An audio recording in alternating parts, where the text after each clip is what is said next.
జల్లెడి పడితే ఒక్కడు కూడా నిలబడ్డా. ఇలాంటి ధైర్యం లేని జనాన్ని పెట్టుకుని వీడేం చేస్తాడు?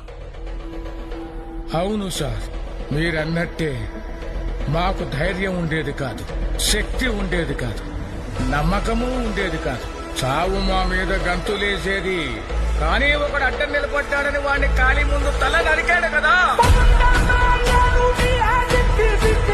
ఆ రోజు చాలా సంవత్సరాల తర్వాత చావు మీద మేము గంతులేసాం.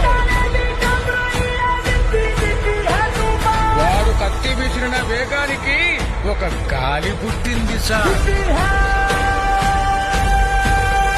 ఆ గాలి నరాతిలో ఉన్న ప్రతి ఒక్కరికి ఊపిరిచ్చింది. మీకొక సలహా ఇస్తాను, మీరు మాత్రం అతనికి అడ్డు నిలబడకండి సార్.